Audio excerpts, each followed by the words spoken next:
protect themselves. मकबूल भट्ट को फांसी दिलाई फारूक अब्दुल्ला ने, कैटेगोरिकली मैं कहता हूँ, बिफोर मैन एंड गॉड।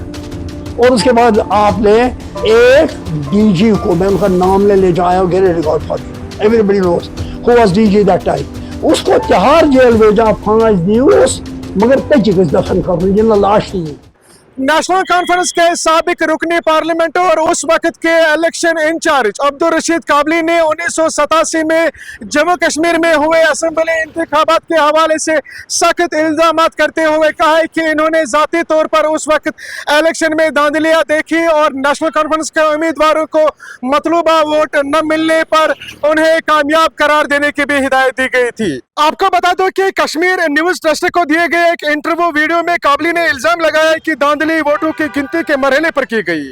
उनके मुताबिक तमाम काउंटिंग अफसरान को उस वक्त के नेशनल कॉन्फ्रेंस के सदर डॉक्टर फारूक अब्दुल्ला के सामने जमा किया गया और इन्हें हिदायत दी गई कि हकीकी वोटों से कतई नजर एनसी उम्मीदवारों को कामयाब करार दिया जाए।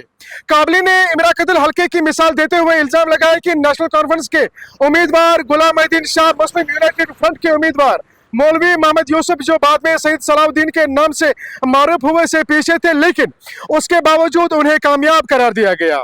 काबली ने कहा है कि वो नेशनल कॉन्फ्रेंस के इलेक्शन इंचार्ज थे और इंतखाबात में धांधली के आईनी शाहिद थे। उनके मुताबिक जब उन्होंने गुलामुद्दीन शाह को कामयाब करार दिए जाने पर एतराज किया तो उस वक्त के एनसी के जनरल सेक्रेटरी शेख नजीर ने इन्हें कहा है कि पार्टी की बुनियाद को बचाने के लिए ऐसा करना बिल्कुल जरूरी है।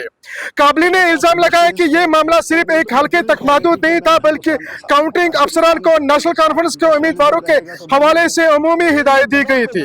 उन्होंने इंतखाबात को कश्मीर की तारीख का एक ऐसा वाक़ा करार दिया जिसके असरात इंतखाबी अमल से कहीं आगे तक गई। इन्होंने कहा है कि ये धांधली ज़दा इंतखाबात है जिन्होंने कश्मीर को तबाह किया। आपको बता दूं कि साबिक एनसी रुकनी पार्लियामेंट ने साबिक वजीर आला नेशनल कॉन्फ्रेंस के सदर डॉक्टर फारूक अब्दुल्ला को भी शदीद तनकीद का निशाना बनाते हुए इल्जाम आयद किया है कि वो इक़्तिदार बरकरार रखने के ख्वाह थे और अवाम के मुफादात को अपनी कुर्सी के लिए कुर्बान किया। काबली के मुताबिक इन्होंने रुकनी पार्लियामेंट की हैसियत से मकबूल भट्ट की रिहाई के लिए हुकूमत हिंद को कायल करने की ज़ाती कोशिश की, ताहम इनका इल्जाम है कि फारूक अब्दुल्ला ने इसकी मुखालफत की।